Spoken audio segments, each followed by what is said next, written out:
Amen. Amen. Nous sommes dans la joie d'être dans la maison de notre Père. Amen. Quelqu'un est dans la joie, il peut saluer celui qui est à ta gauche, à ta droite. Dis, je suis dans la joie de te voir dans la maison de notre Père. Amen. Amen, amen. Dis, donne-moi ton attention. Amen. Amen, amen. Amen. Dis, je te confie à Jésus ce matin. Dis à ton voisin, je te confie à Jésus ce matin. Amen, amen. Nous bénissons le Seigneur pour cette journée. Aujourd'hui, c'est le 345e jour de l'année. Nous rappelons qu'il nous reste quelques jours. C'est pourquoi nous rappelons chaque jour qu'aujourd'hui, c'est le 345e jour de l'année et nous sommes dans sa présence. Beaucoup ont commencé l'année avec nous. Les autres ont fait 20 jours. Les autres ont fait 5 jours. Les autres, ils ont fait 4 jours. Les autres, ils ont fait une journée. Les autres, ils ont fait les demi-journées de 2023, de 2022. Amen. Qu'est-ce que tu as fait pour atteindre 345 jours? Jour pour jour, depuis le début de l'année, en dehors de tes années passées, Dieu t'a accordé la vie, la grâce, la protection durant 345 jours pour l'année 2022. Amen. Amen, amen. Amen. Le dimanche passé, nous avons parlé, nous sommes toujours dans notre thème, la repentance et la protection divine. Amen. Amen. Le dimanche passé, nous avons parlé de fruits de la repentance qui doit être exprimé. Le fruit de la repentance qui doit être exprimé. Nous avons dit qu'on ne peut pas allumer le feu, la lampe et puis le mettre en dessous de la table. Nous avons dit que la repentance, c'était un changement radical dans la vie d'un chrétien, d'un enfant de Dieu. Quelqu'un qui a reçu Jésus. Mais s'il n'est pas encore repenti, il doit continuer, il va continuer avec sa vie, bien qu'il a accepté Jésus-Christ comme son Seigneur et Sauveur. La conversion est différente de la repentance. La repentance, c'est quelqu'un qui reconnaît qu'il avait fait quelque chose de mal et il prend la décision, il prend l'option de changer carrément la direction. Amen. Amen. La repentance, c'est un changement de comportement.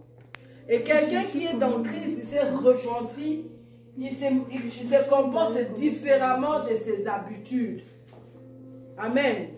Il a un comportement radical qui montre qu'il a, non seulement qu'il a reçu Jésus, non seulement qu'il s'est converti en Christ, mais beaucoup de gens aujourd'hui, ils ont converti seulement le changement de lieu. Avant, il allait dans les bars, il prenait la bière, il faisait tout, mais aujourd'hui, ils ont changé seulement la direction. Il ne va plus dans les bars, mais il continue à prendre sa bière dans sa maison. En même temps, il va à l'église. Amen. Ça, ce n'est pas la repentance. Ça, ce n'est pas un chrétien qui a compris. Le chrétien qui a compris, il a reçu Jésus comme son Seigneur et son Sauveur. Il s'est converti. Il a renoncé à tout ce qui faisait de mal. Il est transformé.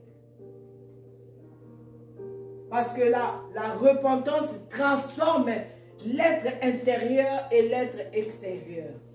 Amen. Celui qui est repenti, son être intérieur, c'est-à-dire ses pensées, tout ce qui est en lui est focus, comme disent les Américains, dans les choses spirituelles et non les choses charnelles. Amen. Cette personne intérieure, et que son reflet extérieur n'est que l'image de ce qu'elle est dans son intérieur, dans son moi intérieur. Son moi intérieur pense seulement de bonnes choses. Son moi intérieur réfléchit par rapport au temps de Dieu.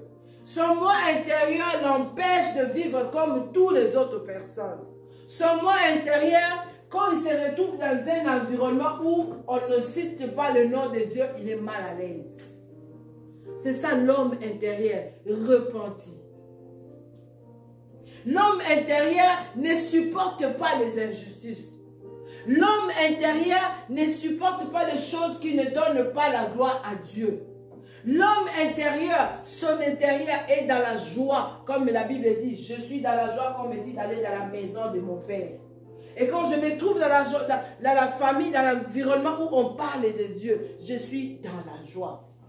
C'est comme si on prenait le poisson, on le met dans l'aquarium. Le poisson qu'on met dans l'aquarium, il est limité par rapport à l'espace. Il ne se mouve pas bien. Amen.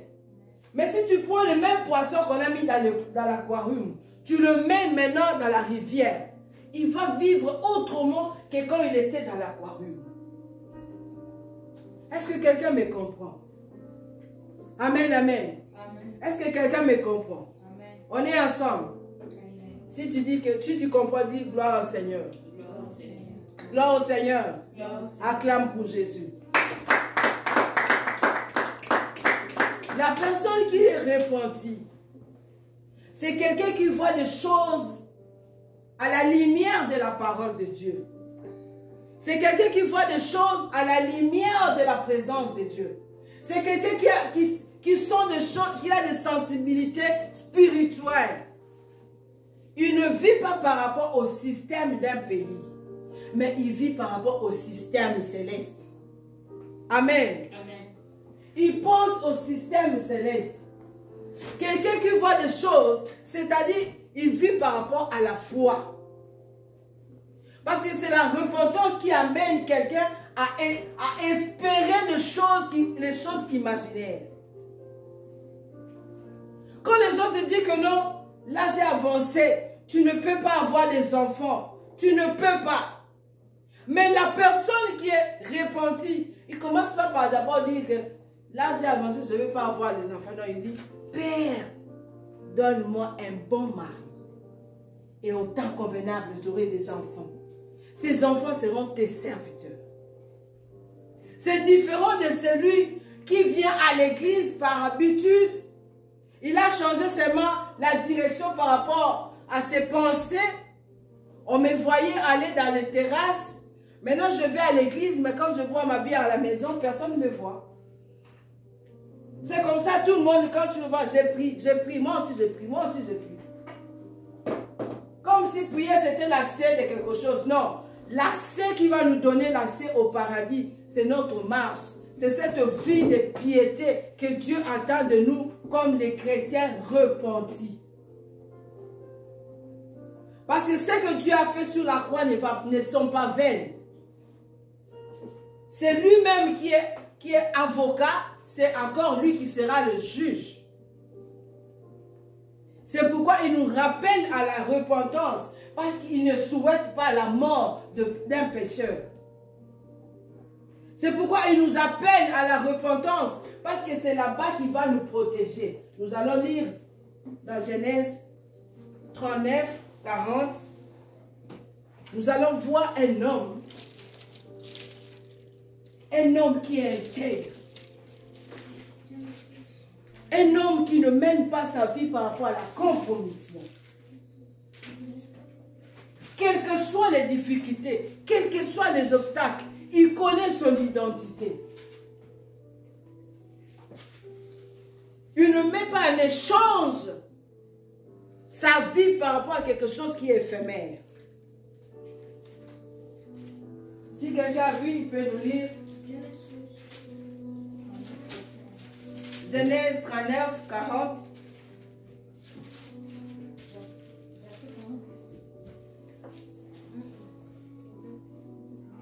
Genèse 39. Commence au 1. Commence au verset 1. Genèse 39, aussi verset 1.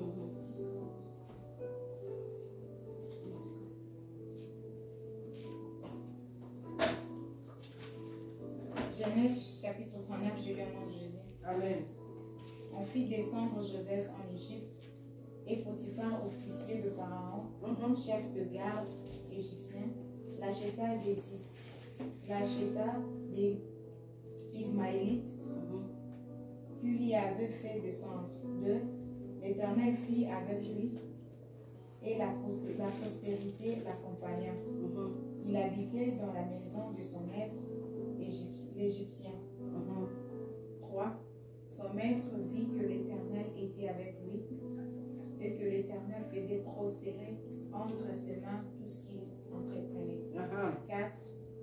Joseph trouva grâce aux yeux de son maître, qu'il envoya à son service, l'établit sur sa maison. Amen. Et lui confia tout ce qu'il possédait. Ok. Joseph trouva grâce aux yeux de Potiphar suite à son comportement. Parce que s'il ne se comportait pas bien, il n'allait pas trouver grâce. La personne qui est repentie, il a un changement dans ses habitudes. Il a un changement qui doit être visible. N'oublions pas que le dimanche passé, nous avons parlé de choses, des fruits de la repentance.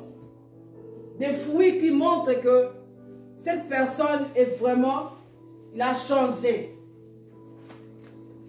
Mais Joseph n'avait pas d'abord en avant le problème. Il faisait seulement la volonté de Dieu. Et dans sa vie, il y a une compromission. Ça peut aussi nous arriver dans ces pays. La compromission. La compromission. Joseph a trouvé grâce suite à son comportement. Un enfant de Dieu, partout où il doit se retrouver, on doit sentir que celui-là, celle-là, porte une identité. Joseph avait une identité. Son identité, c'était visible. L'identité de Joseph, c'était visible. Quel que soit l'endroit, son comportement n'avait pas changé. Continue. 5. Dès que Potiphar lui établit sur sa maison et sur tout ce qu'il possédait, l'Éternel bénit la maison de l'Égyptien à cause de Joseph. À cause de Joseph. Et la bénédiction de l'Éternel fut sur tout ce qui lui appartenait. La personne qui vit dans la vie de sanctification, dans la vie de piété, sa vie est protégée. Sa vie est protégée. Et même celui qui va être à ses côtés va bénéficier de ce qui descend de lui. Amen, amen. Ce qu'on a au temple na kobanga nzambe, ce qu'on a au temple na ba principe ya nzambe, même bato baza pemeni na yo, bakozala ba bénéficiaire. Parce que aux tambola na cortège ya grâce, aux tambola na cortège ya bolamu na nzambe na kati na yo. Tu crées dans ton environnement une protection divine.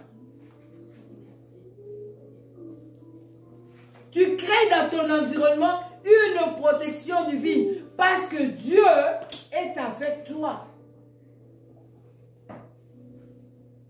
Aujourd'hui, nous allons parler par rapport à la protection. Ma soeur, tu peux te mettre. Nous avons parlé de Joseph devant Potiphar. Et l'ingé mobile numéro kitoko à se retrouver dans Mboka Mupaya. Il est immigré. Joseph était un immigré. Un immigré involontaire. Nous sommes tous venus ici volontairement. Par la volonté permissible de Dieu. Nous avons fait des formalités pour se retrouver ici. Mais Joseph n'était pas le cas. Joseph n'avait pas fait la formalité pour se retrouver ailleurs. C'est pas à partir de ses frères. Puisque Dieu lit nos pensées, même si le mal que ses frères l'ont fait, ça ne l'a pas amené à pécher contre Dieu. Même pas contre ses frères qui ont posé l'acte. C'est pourquoi Dieu nous tient à cœur de dire, garde ton cœur plus que tout. Même tes pensées, Dieu connaît nos pensées. Et Dieu nous récompense par rapport à ce que nous pensons aussi des autres. Dieu savait que malgré le mal qu'on a causé à Joseph, son cœur est toujours pur. Il pense toujours positif. C'est pourquoi Dieu l'a prédestiné de l'autre côté. Dieu l'a envoyé de l'autre côté. Et Dieu a fait du bien à sa famille parce qu'il a accepté, il a vu que son cœur continuait à être pur et il pensait toujours positif pour ses frères. Regardez à quel point, quand tu mènes une vie de piété, comment la protection sera sur ton environnement. Dieu va te protéger sur toute la ligne. La repentance, une vie de piété, nous amène à la perfection. Nous amène à bénéficier de la protection divine. Amen, amen. Joseph s'est retrouvé devant la femme de Potiphar. Et la femme de Potiphar dit, couche avec moi. Joseph a dit, mon maître est tellement gentil avec moi. Il me fait tellement de bien. Je ne vais pas le trahir. Combien aujourd'hui, Christ nous a fait du bien. Christ a donné sa vie pour nous. Nous avons dit que nous avons accepté Jésus. Mais cependant que nous le trahissons par notre comportement, par notre conduite.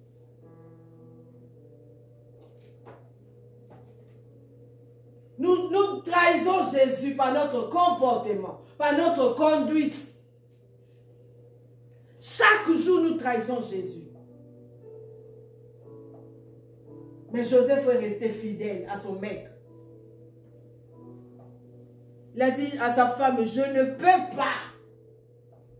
Ton mari me fait tellement du bien. Il me considère, il me respecte, il me confie des responsabilités. Et son maître était conscient que si la maison est bénie, c'est par rapport à Joseph. Es-tu conscient que Dieu t'aime? Es-tu conscient que Jésus t'aime réellement? Et que ton comportement ne peut pas le trahir? Tu ne peux pas trahir Jésus qui a donné sa vie pour toi. Quel que soit le prix. Joseph, on a dit, la femme de Potiphar, elle dit, non, tu vois l'homme étranger que tu as mené dans notre maison. Il a voulu abuser de moi. Tu nous as amené un étranger qui veut nous faire du mal. Bien que le maître avait dit qu'on le met au cachot. Mais il était conscient, il doutait encore. Je ne pense pas que Joseph peut être capable de faire ça. Mais il a cru à sa femme. C'était les phases, les étapes où Dieu nous montre devant les difficultés. Est-ce que nous allons renoncer à son amour? Qu'est-ce qui me séparera de l'amour de Dieu? Les États-Unis, les biens matériels, les systèmes de l'Amérique, où les enfants ne savent pas obéir aux parents. Les systèmes de l'Amérique, quand l'enfant atteint un âge, dit « j'appelle le 911 ». Les systèmes de l'Amérique, où on ne sait plus que les inférieurs sont bénis par les supérieurs. Les systèmes de l'Amérique, où on ne sait plus offrir à Dieu de bonnes choses. Joseph a gardé son identité. Joseph a gardé sa piété. Joseph a montré que je ne peux pas trahir. Et par Joseph, sa famille a été bénie. Amen, amen. Amen. Par Joseph, sa famille a été récupérée. La famille qui faisait de mauvaises choses, ils se sont repentis. Et quand ils se sont retrouvés devant Joseph, tous ils se sont mis à genoux. Ça c'est la repentance et la reconnaissance.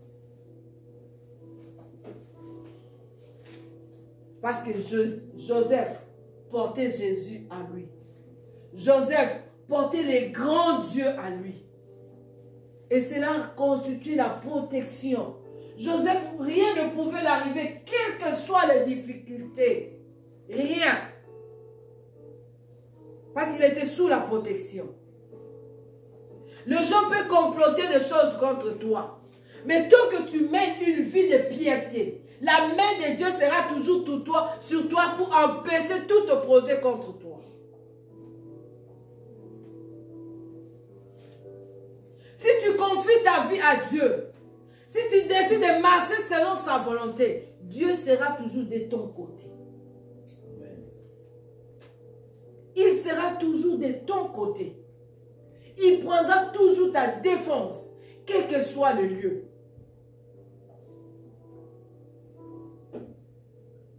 Est-ce que tu es prêt vraiment de donner ta vie et de marcher avec Dieu dans cette piété? Pour dire, Jésus, tu as donné ta vie pour moi, je ne vais jamais te trahir. La femme de Potiphar a amené même des preuves pour montrer qu'il avait tenté de me violer. Mais regarde la manière dont Dieu l'a justifié. Quand Dieu te donne les opportunités de faire quelque chose de bien, fais ça très bien. Tu ne fais pas seulement pour la personne qui te confie les tâches, mais tu fais en conformité avec sa parole. Quand il faut rendre un service, fais-le de bon cœur. Ne trahis jamais Jésus. C'est lui qui te donne des occasions en or. La Bible dit, il est maître de temps et de toutes circonstances. Et quand tu marches avec Dieu, il te crée des structures de protection. Même si on complote quelque chose de mal, même si tu t'es retrouvé dedans, mais Dieu, par sa grâce, il va te sortir de la situation. Amen. Dieu est tellement fidèle à ce qu'il dit. Il est tellement fidèle dans ses dispositions. Il est tellement fidèle que même dans les moindres détails, il va toujours s'en occuper de toi. Dieu nous aime avec un amour inconditionnel. Et celui qui a compris que Dieu m'aime de manière inconditionnelle doit s'abstenir de choses pour lui donner la gloire. La repentance, c'est un changement d'avis qui amène à un comportement. Et les comportements, on ne les cache pas. L'homme intérieur est transformé, l'homme extérieur n'est que le reflet de ce qui tue. C'est comme ça la Bible dit, je souhaite que tu prospères comme l'état de ton âme. Si ton âme est bien disposée, tu vas commencer à prospérer. Tu vas fournir aucun effort parce que ton âme est pure. Amen, amen. Ton âme est pure. L'homme intérieur est transformé. Transformé par ses langages. Transformé par ses habitudes. Transformé par ses actions. Parce que c'est ça l'homme intérieur. Et la Bible nous dit, il lit nos pensées. Il connaît nos intentions. Quelqu'un qui connaît déjà tes pensées, il connaît tes intentions. Tu vas les tromper comment? Comment tu peux tromper quelqu'un qui te connaît, même là où tu n'as pas encore réfléchi? Lui, il sait déjà que maintenant, il est tenté de réfléchir par rapport au loyer. Mais il est à l'église. Il oublie que c'est moi qui donne. Tout m'appartient. La vie m'appartient. Le souffle de vie m'appartient. L'argent m'appartient. Le temps m'appartient. La santé qu'il a m'appartient. C'est moi qui organise tout sur sa vie. Tu n'as rien. Qu'est-ce que tu vas bien donner à Dieu? Parce que s'il décide de te retirer le souffle, tu restes seulement l'enveloppe vide. C'est Dieu qui te donne l'intelligence pour aller à l'école. C'est Dieu qui te donne la force de te tenir debout. C'est Dieu qui te donne la force d'aller au travail. C'est Dieu.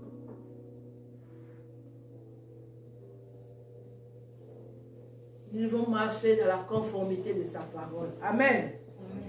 Amen, amen. Amen. Nous allons lire Matthieu 3, verset 5. Qu'est-ce que Matthieu nous dit?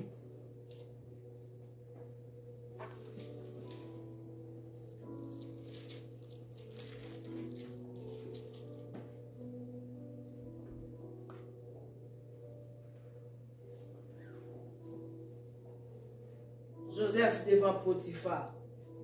Il a montré qu'il aime Dieu, il est intègre. Il ne peut pas trahir son maître. Nous aussi, des enfants de Dieu, nous ne devons pas trahir Christ. C'est lui qui a donné sa vie pour nous. Nous ne pouvons pas les trahir.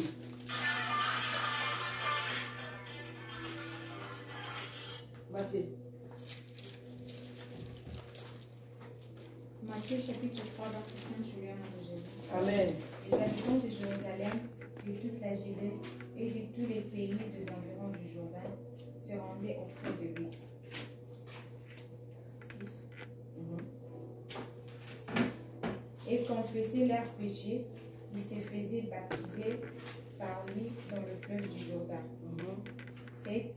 Mais voyant venir à son baptême beaucoup de pharisiens et des Sadducéens, il leur dit: race de vipères, qui vous a appris à fuir la colère à venir. Amen. Amen. La repentance. Matthieu 3. C'est lui qui s'est repenti. Dieu a compris qu'il y avait des gens, des incrédules qui se trouvaient dans les tentes. Ils se disaient, on change seulement, pourvu qu'on nous voit que nous allons à l'église. Pourvu qu'on sait que chaque jour les autres vont nous voir que nous sommes des chrétiens, nous aussi on va à l'église. Et Dieu, comme il connaît leurs pensées, il connaît leurs intentions, il dit, qui vous a appris de fuir la colère à venir de Dieu? Qui? C'est comme ça les chrétiens d'aujourd'hui. Il se dit chrétien, il veut se faire baptiser, c'est-à-dire il veut seulement à l'église, mais leur comportement ne change pas. Et Dieu leur le rappelle, Dieu le rappelle. Qui vous a appris de fuir la colère de Dieu? Vous pensez avoir trompé Dieu, mais vous vous trompez vous-même. Parce qu'il vous connaît.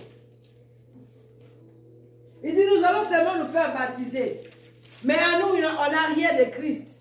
Nous allons seulement montrer que nous allons à l'église. Mais à nous, on n'a rien de Christ. Parce que nous ne respectons même pas ses principes. Je vais à l'église comme d'habitude. Je rentre comme d'habitude. Parce que je veux seulement qu'on me voit que j'ai pris. Qu'on voit seulement que moi aussi je vais à l'église. Qu'on voit seulement que moi aussi, les dimanches, je lis la Bible. Mais les comportements.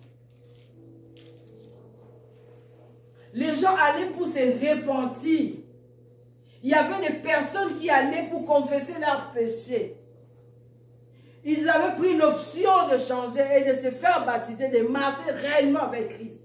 Mais cependant, il y en a aussi qui sont allés seulement pour camoufler, pour se camoufler. Aujourd'hui, beaucoup vont à l'église seulement pour se camoufler. Aujourd'hui, beaucoup ont l'identité de Christ seulement pour se camoufler. C'est pourquoi il y a beaucoup de sorciers maintenant dans les églises. Ils ont le même comportement. Ils viennent à l'église, ils créent des divisions, ils créent des querelles. Quand ils sortent seulement de l'église après la prédication, ils commencent. Babandi otonga. Mais on dit que le banza, mais bimika la porte, babandi otonga. Songi une place. Division. Haine, jalousie. Le commérage à l'église. Dieu ne prend pas plaisir. Et il dit, qui vous a appris de fuir la colère de Dieu? Ceux qui ont pensé fuir la colère de Dieu à se camoufler dans les églises. À porter le nom des chrétiens. Nous, devons faire attention. Nous devons veiller à notre conduite, à notre comportement, qu'on sache vraiment que nous sommes des enfants de Dieu repentis. Rachetés, restaurés, récupérés. Qu'on sache vraiment que Jésus nous a récupérés. À nous, on sent la transformation. La transformation de l'être intérieur et extérieur. Amen, amen. Amen. On sent vraiment que nous sommes transformés. Amen. Est-ce qu'il y a quelqu'un qui veut être transformé? Amen. Qui sent qu'il est transformé ce matin? Si tu sais que Dieu t'a déjà transformé, lève-toi et acclame Jésus. Acclame Jésus parce que ton être intérieur est transformé. Et nous allons dire à Dieu, change-moi Seigneur, donne-moi la force de maintenir ma vie de transformation. Que mon intérieur, Seigneur, je vais